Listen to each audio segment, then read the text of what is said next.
efatra.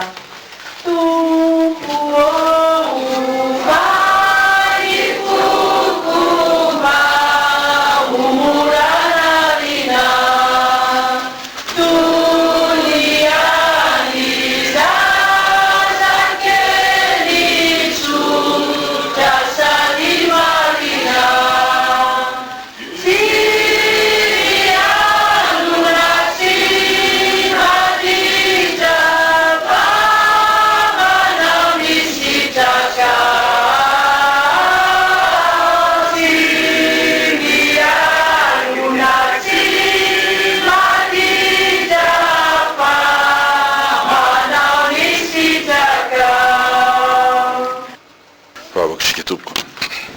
toky lehibe ary toky tsy mamitaka satria toky avy aminao Andriamanitra no nomenao tamin'ity andro ity fa na dia ao amin'ny bien zany ota sy ny fahalemen'ny olona aza mampanota azy dia tsy nahasakana anao hidiny ety aminay tokoa zany ary maneho ny voninahitra ny antoman'Andriamanitra anao dia ny famonjena lehibe izay nandraisanao teo amin'ny tenanay ny fahotana sy ny fahalemenay Jesosy io ka izay maty tamin'ny ota dia natsanganao no ny herin'ny fahasoavanao dia ny fitiavanao indrindra misaotranao amin'ny tena ampitondranao mpanomponao mba tsy handalo foana zany ataovy mitambola ary asa manan-kery mba hiditra any amin'ny fonay ary dia horeno amin'ny alalan'izay fampianarana izay mbola omenao noho ny famoram-ponao ho voninahitran'Andriamanitra ny izay rehetra efa nataonay teto ary mbola atao fa amin'ny anaran'i Jesosy no anaovana izany amen.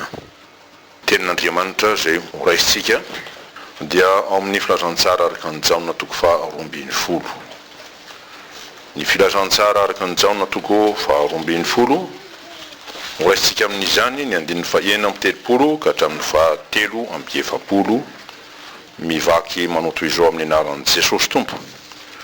Raha mbola manana ny mazava ianareo dia minoa ny mazava mba ho tonga zanaky ny mazava. Rehefa nilazany Jesosy dia niala izy ka niery azy nefa na dia efa nanao zany famantarana betsaka zany teo anatrehany aza izy dia tsy mba nino azy ireo mba tanteraka ny teny nataony Isaia mpaminany hoe Tompoko iza no nino ny teny nampitondraina anay ary iza no nampisehona ny sandrin'i Jehova. Izany no tsy naizany nino satria hotroa Isaia efa nanajamba ny masony sy nanamafy ny fony izy mba tsy hahita ny masony na alala ny fony dia tsy bebaka izy ka tsy ahasitrana azy aho.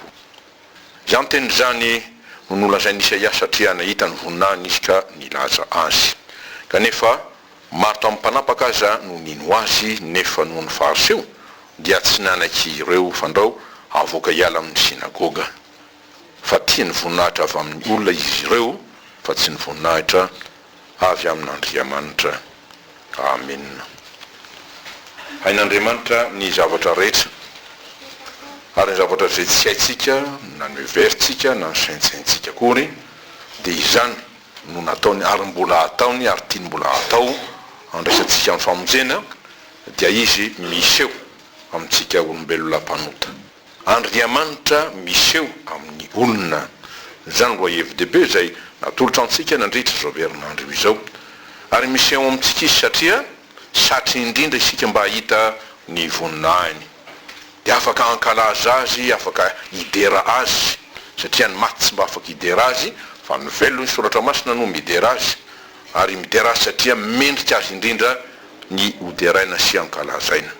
Eo zany kanefa indrindra koa voninahitran'Andriamanitra io dia nataony sy natolony mba holovantsika ho raisitsika ary ny antony dia satria tiantsika olombelona izy noho ny fitiavany antsika dia tiany manome mahandriamanitra azy dia ny voninahiny indrindra izany ka izany dia tony milaza fa nianehoana amintsika ny voninahitran'Andriamanitra aza izay no antony asan'Andriamanitra rehetra hatramin'izay nahariny zao rehetra izao dia nanoloran'izany ho antsika olombelona mba ampanompontsika azy ahatonga fitahinantsika ahatonga famonjenantsika ahatonga sy atateraka fahasoavana tsy tsahatra na ho tapaka fa haharitra mandrak'izay ho antsika. Zany no antony anehoany ny voninahiny ka ny fantaniana tokoa arak'izay dia hoe fantatsika ve zany ny fitiavan'Andriamanitra antsika izany fantatritsika ve zany fitiasan'Andriamanitra ambony ho antsika izany aitsika fantarina ve zany hoe Andriamanitra te aneo ny voninahiny mba ho famonjena antsika ary indrindra vonina marina ve isika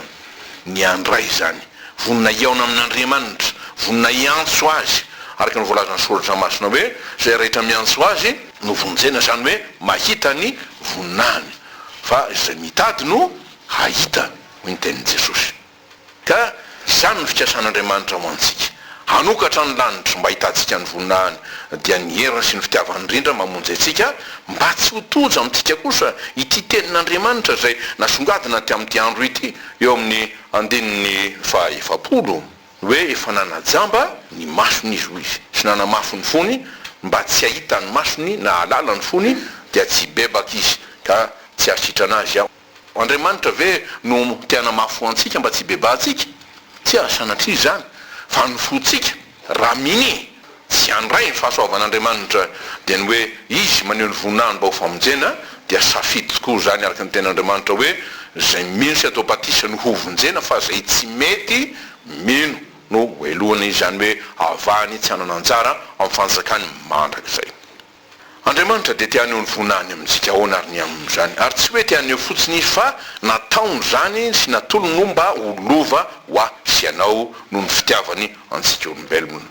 Razoina ny fanambaran'ny soratra masina dia nanomboka indrindra zany tamin'ny asa famoronana, ahoana hoy ny tenin'ny Tompo amin'ny hoe ifampizarana ny voninahiny amintsika, andeha isika hoy izy amorona olona tahaka ny endritsika araka ny tarehintsika, dia nataony tokoa zany, dia niseho koa zany planin'Andriamanitra fanehoana ny voninahiny zany tamin'ny nanamarinany antsika.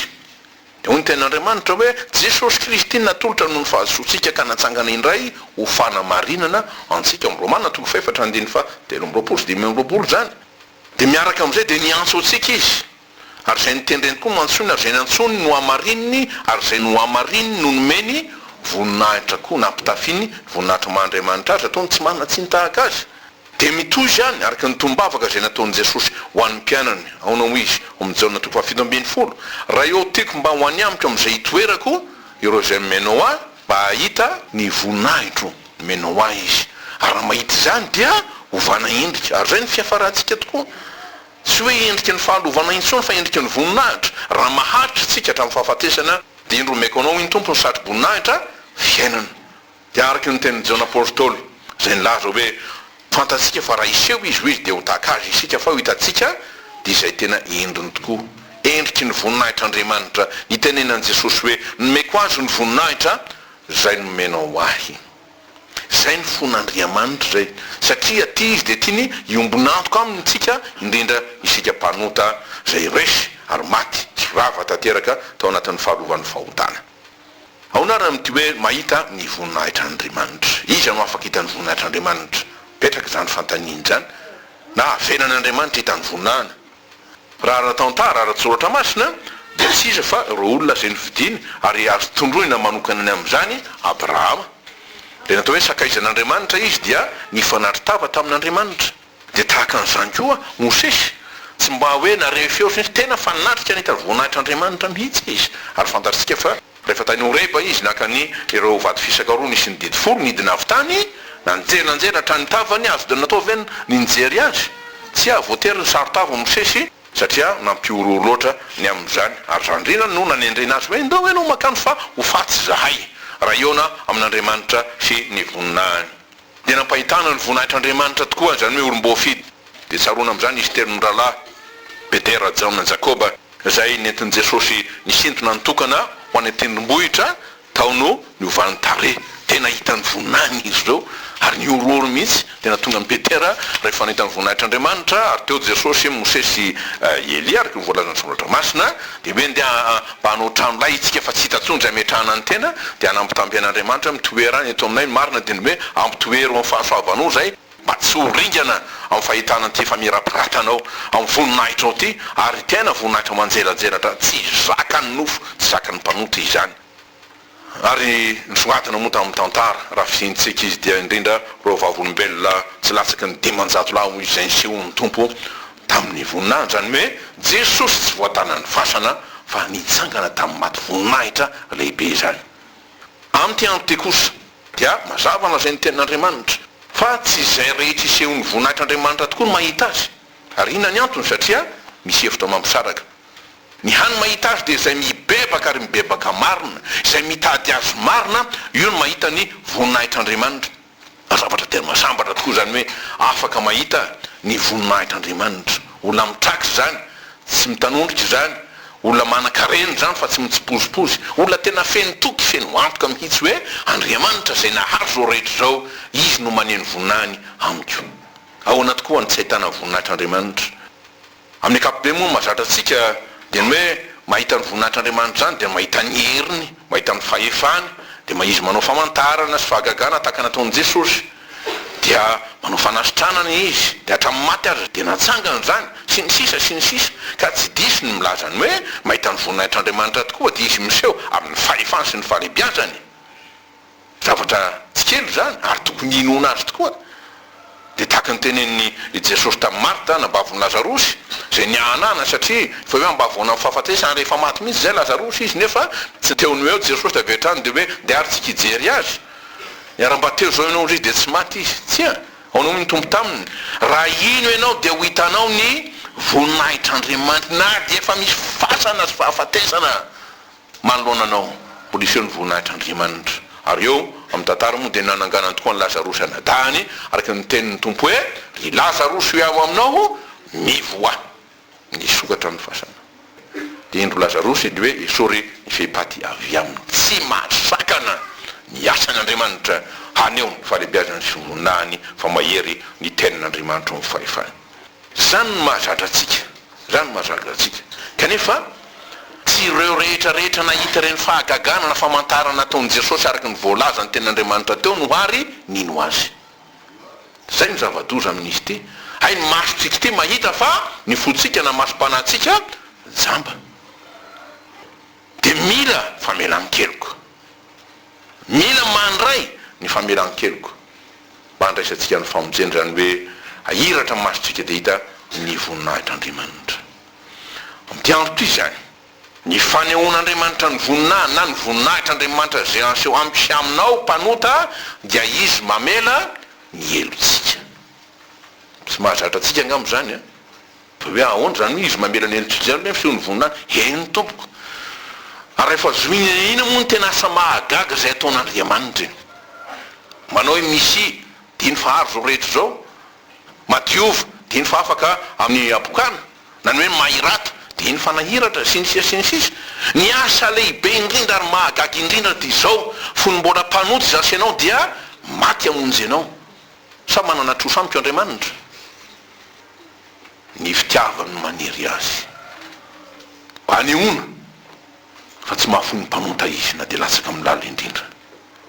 Fa te hamonjy azy ary ny famonjeny azy dia ny famelany ny helony rehetra. Aretina tokoa zany, rofo zany, poizina lehibe zay tsy misy fanefitra na fanafody afa-tsy ny famelan-keloka zay omen'Andriamanitra. Mba ho tanteraka amiko sy amintsika araka ny tenin'ny Tompo hoe sambatra ny olona hoy izay voavelany helony sy voasarona ny fahotany. Sambatra ny olona zay tsy isainy Jehovah heloka hoe zao tsia tsy manao an'izany izy. Sambatra izy, afaka izy, ary tsy misy fitaka tokoa ny fanahiny, tsy misy tsy fahamarinana ho aminy fa eo anatrehan'Andriamanitra izy dia efa nohamarinana noho ny amin'ny famelan-keloka omen'Andriamanitra azy. Olona isaino marina zany ary miaraka amin'izany dia anehoany tokoa ny fitiavana izy meny toky. Tahaka ny Zakaiosy zay nivangian'Andriamanitra e. Ahoana moa ny teniny raha voasakatsakany olona maro Zakaiosy satria mpamoretraka, mpangaratra ny dikan'izany, mpivadika amin'ny Israely ny dikan'izany. Tsia, ny olona mety mandahazo fa Andriamanitra kosa mbola mahafantatra azy. Dia nahita ny fony mitady an'Andriamanitra. Dia niditra tao amin'ny tokantrano dia ahoana hoy ny teny Jesosy? Anio no tonga eto amin'ity trano ity, tranonao Zakaiosy ataony olona mpanota, nefa amin'io no tonga amin'ity trano ity ny famonjena. Fa izy dia zanaka Abrahama koa, zany hoe mandova ny teny fikasana ho famonjena sy fitahina azy mandrakizay. Rehefa Andriamanitra miteny zay dia mandidy ary tsy misy nizaniza afaka manohitra na manova ny tenin'Andriamanitra. Raha ilaza amitsy aminao izy amin'ity andro toy matoky hianaka voavela ny elokao midira amin'ny fifalian'ny tomponao. Afaka ianao sa tsy afaka? Afaka. Raha ny zanaka no afaka anareo dia ho afaka tokoa ianareo. Dia afaka hijoro vavolombelona ianao tahaka an'izao apôstôly laza fezay hoe hitanay ny voninahiny izy dia voninahitra mendrika ho an'ilay lahatokana avy tamin'ny ray sady feno fahasoavana sy fahamarinana. Tiany zanako laha hitokana izy no henoy, dia henoy Jesosy tonga hamonjy itsika. Ao anaty koa ary ny amintsika miaiza ho aisitsika eny amin'ny ty hoe famelan-keloka amin'Andriamanitra ka mahatonga fahasambarana. Mbiaiza ho aisitsika amin'ny ty hoe Andriamanitra ka manokatra ny fony ny lanitra mihitsy zany mba hidirantsika ary manatrika atsika eto ny voninahitry'Andriamanitra. Ny olona mahita izany dia olona tsy mba mitanondrika tokoa izy, na mianana izy, na manahoana mety ho adiny sy ny fahasairany tsia.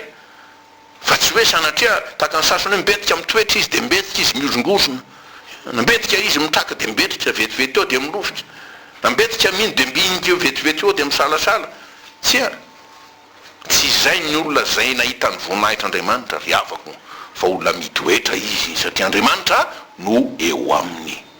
Ka mety ilaza ianao ngamba hoe haka dia misy ty masy dia mafy ny ady, misy ny ady, ny aditsika tompo dia misy io, ary ny fahorintsika dia tsy ilao zany. Jesosy efa niteny mazava hoe aty amin'izao tontolo zao no ahitanareo fahoriana. Nefa tsy mitsahatra eo ny ady, tsika ma tsy mitsahatra eo dia minjehitra eo tsika, fa ampino hoe kanefa matoky zao efa naresy zao tontolo zao. Ary zay ny farateny amin'ny fahoriany ty tany ty, ny tenin'i Jesosy maty masy ianao, nandresy ny fahafatesany ary manangana amin'ny herin'ny fitsanganany. Aza manalatsiny amin'ny fahalemetsika fa ireny no sakana, reny no sarona tsy ahitako ny voninahitry'Andriamanitra. Isaorantsika izy fa ninona fahalemeny, ninona fahoriana, ninona ady mampiova sy masakana an'Andriamanitra ve zany tsy aneho ny voninahiny? Tsia, sanatria amin'ireny indrindra no aneho ny fivoarany heriny. Ary natonga Paoly ilaza hoe ho an'ilay mahay manao mihoatra n'izay saintsaintsika na iverintsika nangatatsika ho an'Andriamanitra ny voninahitra satria tena tompony tokoa izy. Ka raha tia ny aneho ny voninahiny amin'ny saminao, raisy zay ary misalatsala ry avako satria izy manao zany, zay no asan'izay. Dia mangina any ny tsy finoana, mangina ny feon'ny Satana, mangina ny mpiampanganao, mangina ny mpamiravira rehetra, mangina ny mpametsiny rehetra anao satria Andriamanitra raha maneho ny voninahiny aminao dia ny manambarina aminao amin'ny teniny hoe voavela ny elokao.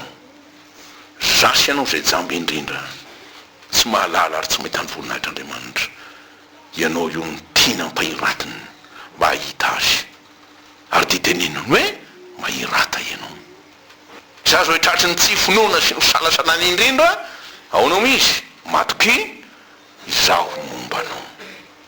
Zany ny voninahitry'Andriamanitra zay miseho amintsika, loharanona hery izy, tokym-pandraisana lehibe izy, manambara fa Andriamanitra tsy mba olombelona ka andanga, ary Andriamanitra dia fitiavana ka tsy mahafoy na manalavitra antsika fa miandany amintsika ary miteny mindro momba anareo mandraka ariva ho izy ambara patonga ny fahataperan'izao tontolo zao.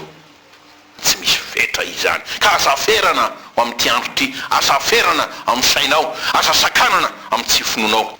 Raha miseho amintsika izy sanatria dia tsy niandringanantsika. Zay mantsy nataony ny devoly hanatrika an'Andriamanitra ianao na nitonga eto amin'ty toerana ty nahirandreo fa tsisy afina amin'ny daholo amin'Andriamanitra, ampinompon'Andriamanitra zao avy ny fahalemeko. Tsia, zay rehetra tonga ty amin'ty toerana ty tsy izy fa Andriamanitra no efa niantso azy. Tsy misy ho Jesosy afaka manatona raha tsy no tao amin'ny raika. Tsarovo zany, antsaranao zany, antsarako zany, hay nantson'Andriamanitra ianao, na dia fantatrao fa mitsipozipozy ny fiainam-panahinao, na dia fantatrao fa mahantra ianao amin'izany indrindra ny antson'Andriamanitra anao mampahirezana anao. Ka aza matahotra azy amin'ny lafiny hoe taopona. Tsia, ny hoe matahoran'i Jehovah masy dia ny hoe miovonahitra izy zay ny tena izy, dia ekeo izy. Fa ny fikasany tsy miova dia ny atateraka averintsika any araky ny teniny hoe zaho mahalala ny hevitra hiverako anareo Jehovah dia ny hevitra tonga fiadanana fa tsy loza, mba hanome anareo fanantenanany amin'ny farany dia atoky lehibe ny amin'ny famonjen'Andriamanitra. Zay ny fatendriny tsisy afaka manova ny sainina ny heviny na ny fandriny fony amin'izany planina mahatonga famonjeny zany. Zany dia tahaka ny sehony tokoa nijoro teo amin'ny voan'ireo mpianany. Dia nitopatopa ny fonindreo rehefa avy mitsangana Jesosy. Nanantena hoe iny amin'izay zany fa dia ho resy daholo ny mpanohitra rehetra. Kanso toa hita fa reo no niaza azy, nanao aza lamby mihitsy. Dia any nataony izy mirala avy dia niafina akany amin'ny efitrano ambony. Fantatritsika aloha tantara eo amin'ny jaona toko 20 zany. Niafina indrindrandrindra loha ampisorona zay na dia efa iraka hoe zaho iry zeny anampim-bava azy eo tsy teny hoe nitsangana Jesosy. Ao anatin'ny topatopa indrindra sy ny fahajambany, ao anatin'izany aiziny feno ahy azy tahotra zany hitsangana teo ampovoan'i Jesosy dia aonao misy tamin'izy reo fiadanana ho anareo dia faly izy reo, faly izy reo nitsahatra ny tebotebo Isaia sitrana lay fo maratra satria mahatanjaka loatra ny fanenjehana azy. Ankehitriny toliavana dia mbola manokatra ny fony feny fitiavana amintsika Jesosy. Dia ahoanao izy anaka matoky voavela tokoa ny heliko ao ho aminao ny fiadanana. Fahavoazantsika zay mahazo antsika moa dia tahaka an'ireo jiosy. Voalaza hoe manamaso izy kanefa tsy mahita an'iza io, tsy mahita an'Andriamanitra izy, tsy mahita ny voninany izy. Ary ny ataony maro de hoe aiza moa zany Andriamanitra zany, dia sasany tehijoro dia hoe tsy misy Andriamanitra hoe maty Andriamanitra. Zany ny teoriany voizina mantsy tamin'ny ady lehibe faharoa hoe Dieu est mort izy. Rehefa hoe maty Andriamanitra dia tsy misy dikany zao rehetra zao na zavatra anoarina ary indritsika olombelona sy ny sisa. Manana maso nefa tsy mahita ny voninahiny tokoa satria tsy hitako koa ny sasany. Manana sofina kanefa tsy mandre. Ary ny fototra zany rehetra zany dia satria tonto jamba ny foka tsy mahalala an'Andriamanitra. Dia marina tokoa ny tenin'i Jesosy amin'ny 5:5 manao hoe fa izay mandeha amin'ny maizina io izy dia tsy mahalala izay alehany. Amin'ny teny hafa moa dia lazainy hoe izay mandeha amin'ny maizina dia ho tafitohina izy. Mitsarabadrabaka ao tsy fantany koa re lavaka rika, fantsitry rika, tsiloko rika, zory hady re tsy mahalala izay alehany dia honena azy ny tompo. Tsy mahafantatra akory fa ny tompo dia efa eto dia mijery asy anao izy. Jesosy manatrika eto amin'ny alalan'ny tenin'Andriamanitra mba ny fanahin'Andriamanitra sy ny asan'Andriamanitra rehetra. Ary raha eto izy dia ho asy ho anao zay tonga eto zay natonatongava ny tompoko. Ho antsika no hanehoan'Andriamanitra ny vonahany, ho antsika no antony hanehoan'Andriamanitra ny fitiavany, ary dia asehony zany mba ho hitantsika izany. Aonao i Jesosy efa tonga ny zanak'olona hitady sy hamonjy ny very. Efa nirolana antsika teto Jesosy dia mamory antsika eto izy dia aveloan'ny fony ho hitanao raha oka ny fiainanao avelao ho hitany. Zay ihany asa miafina aminy dia ho hitanao ny voninahitr'Andriamanitra. Ary dia miteny tokoa ny tenin'Andriamanitra hoe antsoy amin'ny andro fahoriana dia hamonjy ianao ka hanome voninahitra ahy ianao. Matoa ianao hanome voninahitra azy dia satria ataony mahita ny voninahiny amin'ity andro ity fameteza inony amin'izany. Naona tokoa araka izany tsy afaka mahita ny olona satria ny heloka mampahatsoana zay ny manakona ny voninahitran'Andriamanitra. Ary tsy mahatsiaro tena koa raha sasany mety tena diso a. Zay ny zava-doza amin'izy io. Fa ao dia mivadibadika hoe ahoana moa izy ty inany sy mampandeha. Dia manao zavatra sy mitady fomba maro samihafa mba hahavonjy azy, hahafaka azy, atafavoany amin'ny sarotra rehetra. Tsia ny tena mifahavoazan'ny olona dia satria takona aminy ny voninahitran'Andriamanitra. Ary ny tsy finoany ihany no manakana tsy hananany firaisana amin'Andriamanitra ka tsy hitany voninahiny. Da hoy ny tenin'Andriamanitra tokoa milazany amin'izany tamin'ny Israely fehizay. Nisy entomatsy zanak'Israely tany amin'ny fahababoana satria tsy teo intsony ny voninahitran'Andriamanitra. Fa ndrehareto koa ngery zareo tamin'ny fotoan'andro. Seho zany indrindra tao amin'ny tempolin'i Jerosalema zay natao hoe tsy hoe tanànan'i Davida fotsiny fa natao hoe tanànan'i Jehova Andriamanitra, tanànan'Andriamanitra satria tao tokoa ny voninahitran'Andriamanitra. Ary zay mahatonga ny teny hoe Yerosalema tsy indrany fa manjaka miadana. Takilo manjaka miadana eo amintsika io misy dikany dia nitsosona dika io ny fiadanana no manapaka, ny fiadanana no manjaka. Magaga ihany moa ny ohatra tsy aritra zay ataon'ny sasany amin'ny manjaka miadana fa Jerosalema dia ny toerana zany dia hodidinina tendrombohitra 20 izy io. Ary dia tahaka an'izany koa ny eto amintsika io dia io ny anarany io dia ao ny fiangonana io milaza fa eto ary eto amin'ity toerany ity ny tompo zay nahazo zao rehetra izao.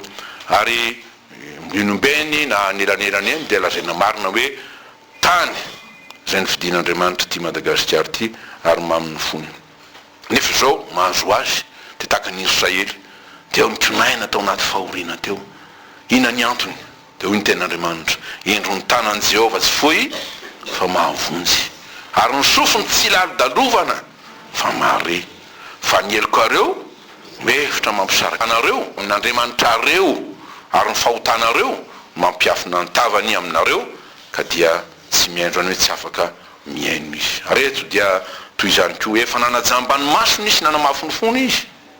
mba tsy ahita ny masony lalany fony de tsy bebaka izy izy tsy asitrana azy ao tsy zakan'Andriamanitra ny fahotana ary tsy hainy ny havana amin'ny fahotana amin'ngeloko satria masina sy marina izy ary masina indrindra ary nitadiaviny kosa dia izao ny anafaka eloko antsika ary anamasina antsika ny fiainatsika ho ao amin'Andriamanitra isika onina ao amin'Andriamanitra ary izy ato amintsika tsy afaka hitany voninahitr'Andriamanitra tokoa reo joro sy avako ary mazava nambarany ten'Andriamanitra amintsika androany satria tsy nino ny tompo izy tsy nino an Jesosy izy tsy nino hoe irak'Andriamanitra izy fa zay mino an Jesosy dia tsy izy ihany fa ny ray zay ho aminy ka rehefa tsy nino ny olona rehefa tsy mino na tsy te ino dia ino nataony miady hevitra izy zay nataony izy reo ary ty ady hevitra izy tsy eto amin'ity texte ihany fa efa traminy ela izy zany ahita famantarana maro samihafa izy reo nataony Jesosy fanasitranana famohana de amin'ny fananganana avy amin'ny maty kanefa dia nisikera no atao zay le hoe miakany tsy mino de biady hevitra tsy valy zanaky tsy efa somary zany hoe olombelona ihany io ka de nataonareo hoe mihoatry ny olombelona zany hoe zanak'Andriamanitra sy avany Nazareta va izy io ino moa ty Nazareta tsy tanàna mamirapiratra mihitsy zany fa tanàna maloto satria feno fahantrana zany ve mba hoe Andriamanitra sy ny sisa zay le tsy finono zay rehefa tsy te ino ny olona dia tonga ny devola ny olo-tsaina azy any miazy hevitra be deaibe mba tsy inony satria miala amin'Andriamanitra ny fony ary eto koa dia zay efa renay tamin'ny lalàna fa Kristy aritra mandrakizay ka ao nalazanao Jesosy hoe tsy maintsy asandratra ny zanak'olona eto matsy le asandratra lehibe amin'ny azy fijaliana ny tena tondrona amin'io izy moa zany zanak'olona zany zay lazainao zay de tsy aloha kelin'izany moa amin'ny texte koa reo vahoaka reo nandreny feon'Andriamanitra de tsy mba nafantatra hoe Andriamanitra nge no miteny manamarina hoe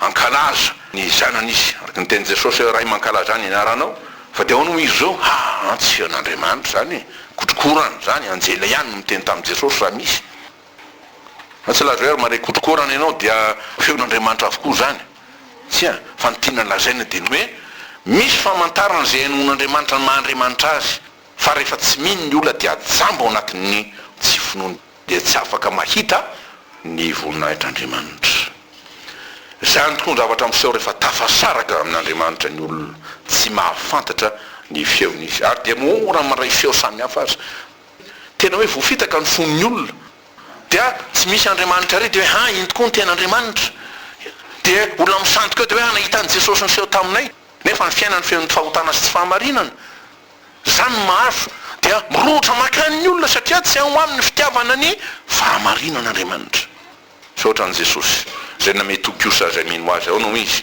miondriky mahalala ny feoko ary za mahalala azy ary izy manaraka zavatra lehibe zany zay manana an Jesosy marina de mahalala azy mahita ny voninahiny ary tsy mianana ny amin'izany tsy misy tahotra zany tahotra matsy nahazo andreo mpanapaka voalaza eo amin'ny 2:7 voasoratra hoe nino an Jesosy izy de tsika zao mieritreritra aky de nitsangana izy reo de nanaraka azy tsy zay ny seho fa tsy afaka nanaraka azy izy inany antony matahotra izy satria soroaina hialany sinagoga ao raha teo ny fitadiavam-boninahitra avy amin'ny tany mitady sy manompo ny voninahitry ny tenany araky ny tenin'i Jesosy io mbola eo any 2:7 fa ty voninahitra avy amin'ny olona izy zao fa tsy ny voninahitra avy amin'Andriamanitra ka raha ny an-tany nitadiavina ahoana moa no ahitany tokoa ny lanitra misokatra na de efa sokafan'Andriamanitra azy izy io de mampitandrina atsika zany aza miondrika manompo sampy ny voninahitry ny tany zay loso mandalo tokoa ihany feitsika zao dinika sy fampianarana izo fampianarana lehibe zany mo azotsika ilazana ny tenin'Andriamanitra ho antsika ny afatr'Andriamanitra de hoe Andriamanitra tonga eto amintsika ny voninahiny mba hahitatsika zany hoe voninahitr'Andriamanitra dia lanitra misokatra zany izy tonga eto amintsika ary tonga ho antsika tonga eto amiko sy aminao ary tonga ho anao sy ho ahy tiany ho ahy sy anao zany hoe hahita azy eto amintsika izany raha misy ny sakana dia misaotra azy fa tsy mbola manilika na manoso-botanana izy amin'ity andro ity fa vonina mbola hanome ny famelan-keloka mba ho rava tokoa ny hevitra zay mampisaraka amintsika fomba ahoana no andraisantsika io famelan-keloka io dia amin'ny alalan'ny fibebahantsika zany. Zay le hoe fibebahana zany hoe mandray famelan-keloka men'Andriamanitra amin'ny fiaikena ny fahatsoana sy fataterahana rehetra. Raha mahatsiaro ianao fa matiny amin'Andriamanitra jamba tsy mahita ny voninahiny, dia zao ny vavaka atao tompo ampahirato ny masoko mba hita ny voninahitra ao ampahirato ny masoko mba hita ny voninahitra ao a.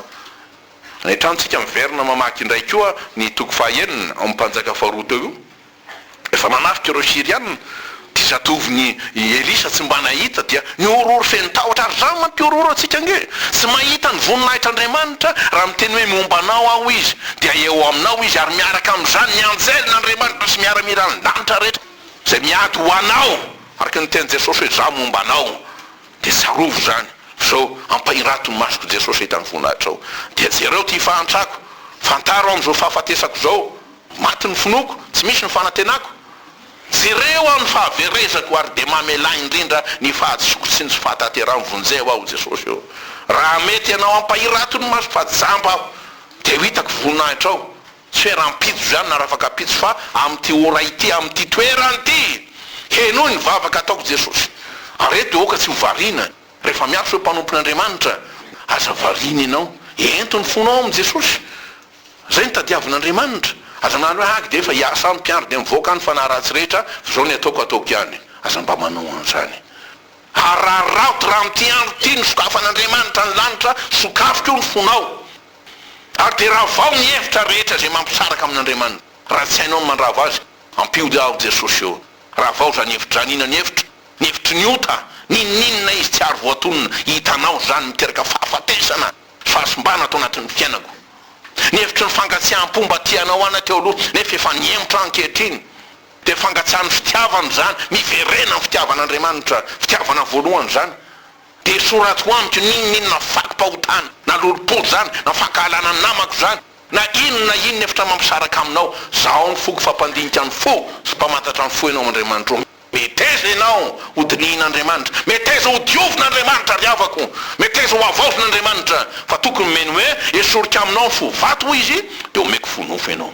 De miaraka amin'izany ninina fahazarany so zatra hoe aka de fa aiko io zavatra io tonga mivavaka mazota miangona sy tia. Ny fahazarana mahafaty mihevitra fa hoe manana an Jesosy ka tsy mila vaoziny intsony io koa ny mamono eo dia raha vao zany Jesosy eo.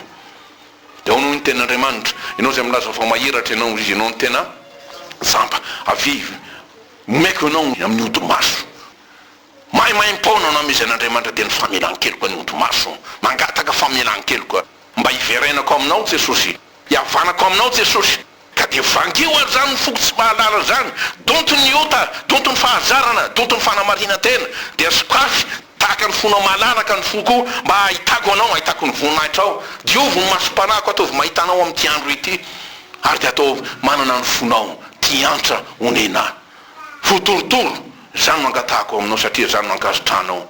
De araky ny ten'Andriamanitra hoe ny fanatitra tokoa an'Andriamanitra dia fanahy torotoro fa ny fotorotoro sy mangorakoraka Andriamanitra eo tsy mba ataonao tsinitsiny. Vavaka isika meonay zany fo zany Jesosy. Fotorotoro de ny fonao zay onena ny mpanota feno alahelo ny mpanota nefa koa manana toky fa nizaniza tokoa miantso ianaranao de voninenao amonjy azy anintsy tanana tsy ny andringana azy fa andringana zay mpamiravirany fo de ny devoly sy ny asa ratsy ny rehetra hanaisitra avy ao zay rehetra tsy nambolen'ny ray de ny tsy finoana indrindraindrindra ny resapona ny ady-hevitra foana ny fisalasalana foana zany nongoty mba ataovy manana ny fonao fo mahatoky ary mandray ny fanahy masina, fanahy marina, fanahin'Andriamanitra, fanahy feno hery, fanahy azo antoka, fanahy mampisokatra ny lanitra ao aminao hidiranay mifanjaka anao hanekenay fa zanako atokotra hay de atsangano hanana ny fonao Andriamanitra mba hita ny voninahitra ao de ny fitiavana indrindra. Saotranao amin'ny hafatra ampitondrainao tamin'ity andro ity fa Andriamanitra mahita ianao ka mahalala ny fonay de Andriamanitra mijery sy mandinika anao fa mahafantatra ny ilainay de izay ahitanao ho tafahoana aminao afaka hiteny tokoa tahaka ny Marta sy ny hafa hoe efa nahita ny tombo zay, efa nahita ny voninahitr'Andriamanitra zay, hiteny tahaka ny Joba hoe fa izaho de afantatra fa velona ny mpanavotra ho voninahitra ao rery ry tompo Andriamanitra ray zanaka sy fanahy masina amin'ny alalan'i Jesosy. lay tondro sy mpamonjinay. Amen.